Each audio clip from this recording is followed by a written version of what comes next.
Welcome back to Wake Up with Carlyn. I'm so glad you've joined me today. Today I want to talk about surrendering to life.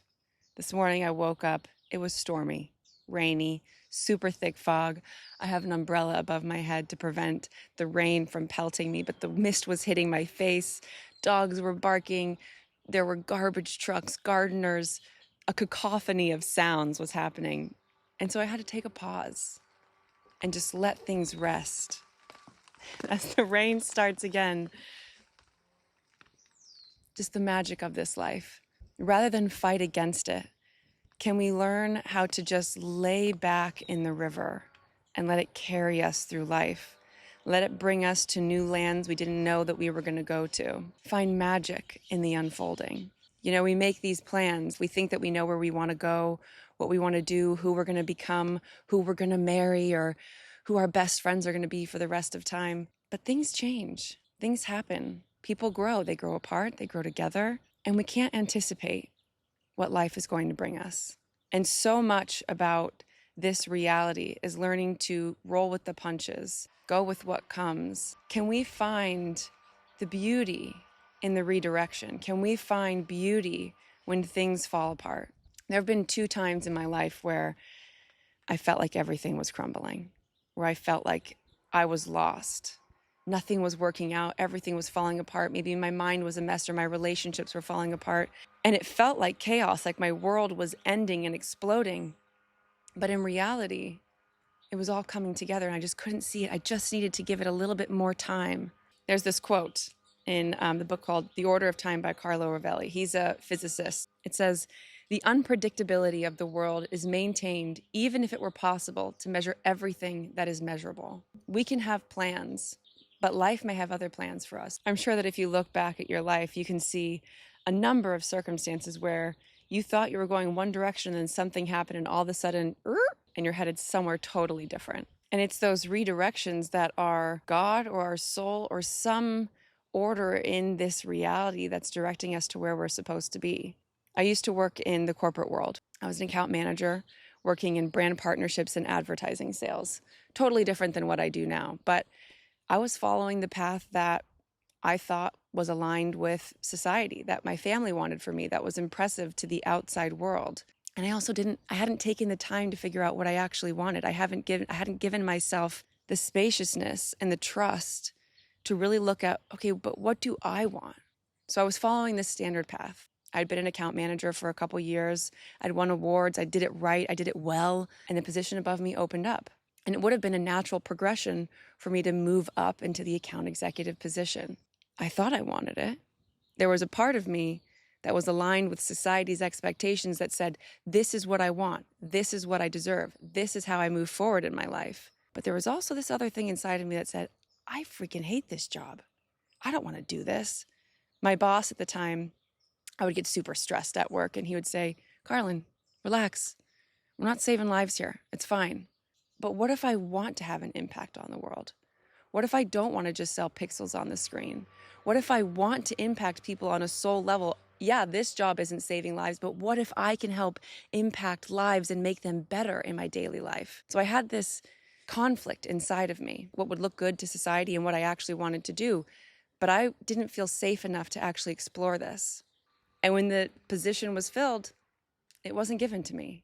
My ego was damaged. I was hurt. I was pissed off. I was like, why would you pass me up?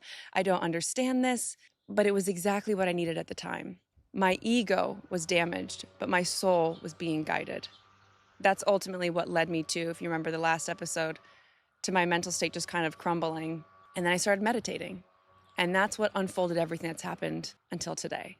There's this pressure in life to have our path figured out, to know where we're going, to have a plan, but we can't anticipate what's coming. In every heartbreak, in every redirection, in every painful moment that we experience, in every joy, in every pleasure, we're given the opportunity to become or unbecome who we are. And I think about that, like, is this life a journey about becoming something, or is it about unbecoming something? We're frequently told that we need to become something in order to make our dreams a reality, or in order to become who we really are. We need to be more confident, stronger. And there's truth in that. And yet maybe there's another truth that's just as real, or maybe even more real. Maybe the other part of the journey is unbecoming. Because what made me have a sense of lack of self-worth? What made me not believe in my own vision? What made me question what I wanted to do? Perhaps this life is a process of unbecoming everything that we were taught. From a young age, everything that we learn to do, how we speak, how we behave, how we interact with others, we learn by watching other people. But in watching other people, we learn to put on these masks, to mirror, to be like another. But there's always something inside of us that's inherently us, right?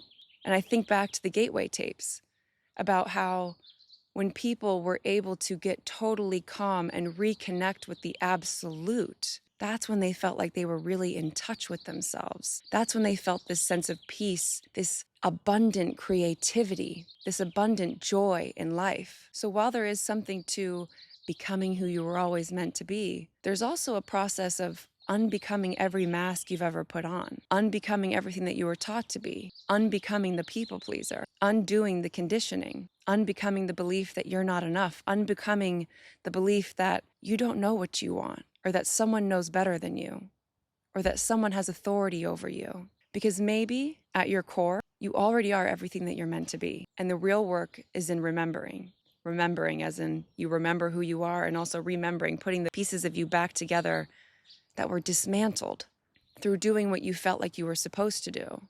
I had to unbecome the version that I became in living that corporate life. And we can see in micro moments throughout our life how we became something and then we unbecome it. This past weekend, I was with two of my oldest friends, 25 plus year friendships that are so valuable and special. But I left my dog here. And while I was gone, I got a phone call that Joy, who has separation anxiety, had gotten into a bag of coffee beans. She ate the entire thing and was throwing up everywhere. When I heard this, I got a little bit emotional. I love this dog. We have a history together. And when I heard the news, I got a little bit emotional. I felt helpless. I felt like I want to be with her. I want to be taking care of her. I want to be comforting her. And I'm a 6-hour drive away. I can't get to her fast enough. And it was in the middle. It was like 10 o'clock at night. So I couldn't exactly hit the road right then and drive to her. And I knew she would be okay. But I was feeling a little emotional. So I hang up the phone, go back into the living room and tell my two friends what happened. And I have a little bit of emotion that's leaking out of my eyeballs. Just a little.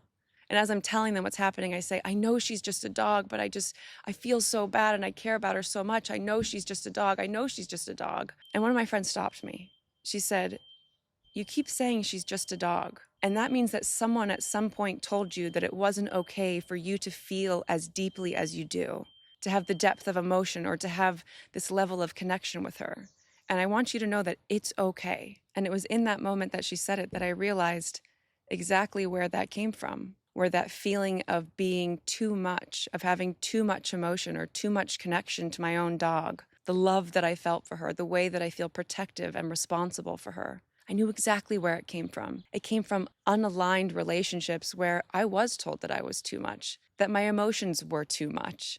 And in the safety of being held by a true friend, someone who accepted me for all of who I am, for the depth and beauty of my emotion, for the way that I care about animals, that I was able to unbecome what I became because of this. There is so much value in friendships and in relationships who accept you for exactly who you are, for the entirety of who you are.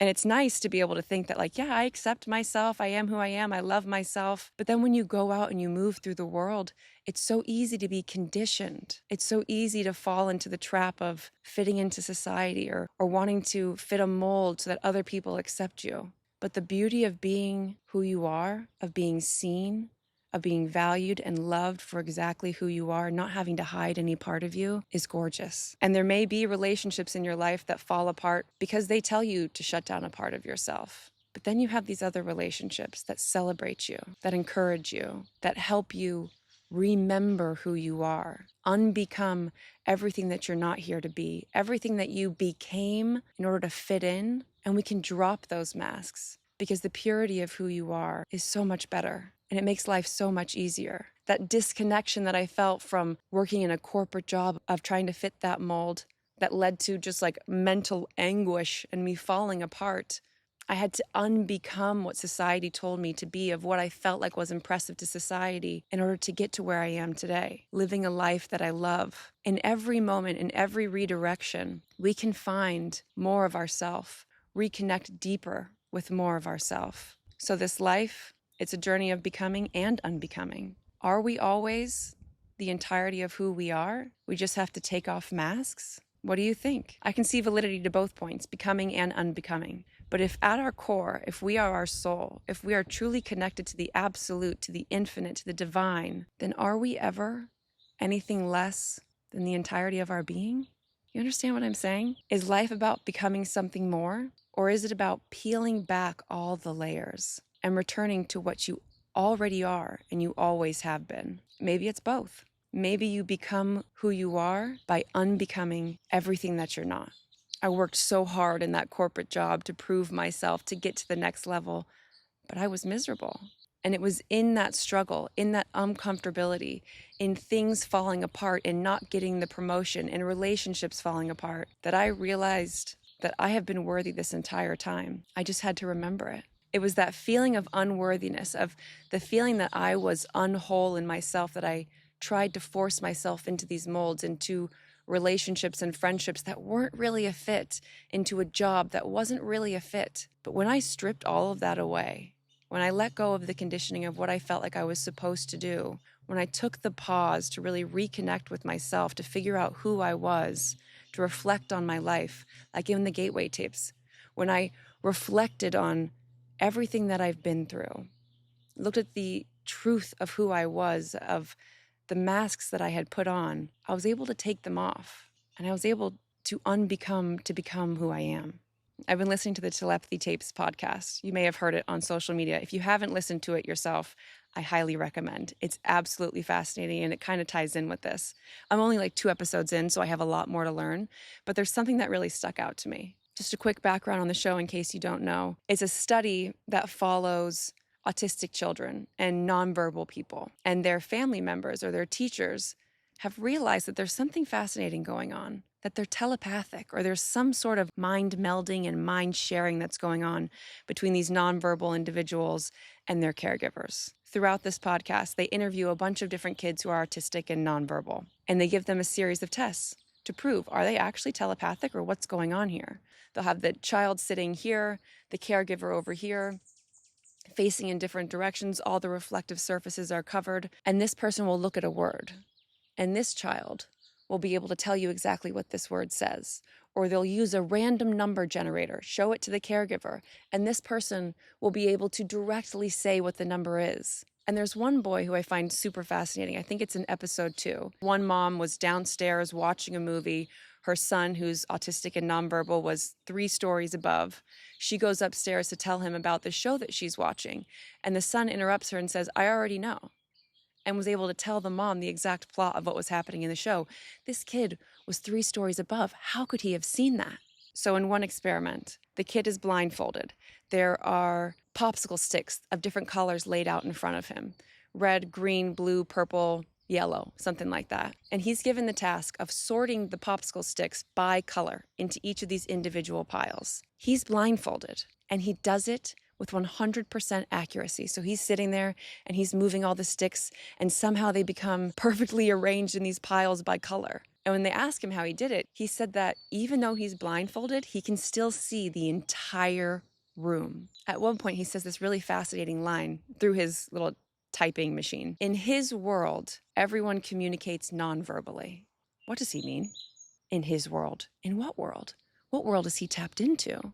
And another one of the children that's interviewed, he only connects telepathically with certain people. So he'll connect with his mom, but not the dad. And when asked why, he said he's not going to engage with people who don't believe in him. So if someone doubts that the telepathy is happening, if someone questions his ability, he doesn't even attempt to connect with them. But when someone does believe in him, when someone does validate him, he can connect with them. And that got me thinking, maybe that's how our intuition works. Maybe that's how our power works. Maybe intuition doesn't show itself. Maybe this magic element of reality, like telepathy or remote viewing doesn't activate in people who don't believe in it, who've been trained not to believe in it one way or another. Because these children, they've never been taught that they can't do what they can do, so they just do it. They haven't been taught that magic isn't real. So for them, it's still fully alive. And maybe through watching these tapes or listening to these tapes, watching the experiments on the website, maybe we can begin to tap into this magical reality ourselves, reopen to our intuition and perhaps into telepathy. You know what, this actually, random aside, but this makes me think of the story of the Tower of Babel. The story goes that humanity was united at the time. They were all working together to build the tallest tower up to the heavens, and God got upset, and so he cursed them, or something happened where he made them all speak different languages and were scattered among the earth. But what if, this is just my theory, what if it wasn't that they all spoke the same language? Or maybe they did, but it was mental. What if they all were telepathic and they were able to communicate that way? I don't know, it's just a random theory that I have, but it could be. And something happened that enabled them to lose their ability to communicate telepathically, and so they all had to learn how to use their words, and that's when the disjointedness began. So maybe we still have these telepathic abilities. Maybe it's a matter of removing the mask, this confusion, tapping into this infinite nature that we all have, that these kids are clearly still tapped into. Maybe we can reignite our telepathy again. And we have little hints of this, you know, of like when you're thinking about someone and then they call you a minute later, or when you're thinking of a friend, you're like, I feel like I'm supposed to call them right now, and you call them and turns out they're going through something really tragic and they needed that phone call at that moment. There's these little hints of mind melds or telepathy that's going on. This reality is fantastic. There's mystery in it. What if we can unbecome to become? What if we can reconnect to the magic in life? It's totally real for these kids. They don't doubt it. And so it's innate within them. Perhaps it can be innate within us as well. Perhaps it always has been. And perhaps it ties back to, again, the gateway process and what they found through those studies. The idea that our mind can act as a portal to these non-local, beyond time, absolute states of consciousness, of total awareness, of understanding the full picture at the same time. But then we remember, what did they say was the condition? You have to be willing to face yourself. You have to be willing to unbecome the things that you were conditioned to become in order to tap in to this higher consciousness. And the moment that emotional resistance comes in, that's when these abilities get taken offline. And so we bring it back to the very beginning, to surrendering, to not fighting what is, to going along with the journey. You don't need to be anyone else. Just breathe, be curious, and trust the unfolding. I'd love to get your thoughts in the comments. If you've watched the telepathy tapes or listened to them, what your thoughts are, any good takeaways that you have from it. And what do you think? Are we here to become, unbecome, or maybe both? Let me know what you think. I'll see you next time.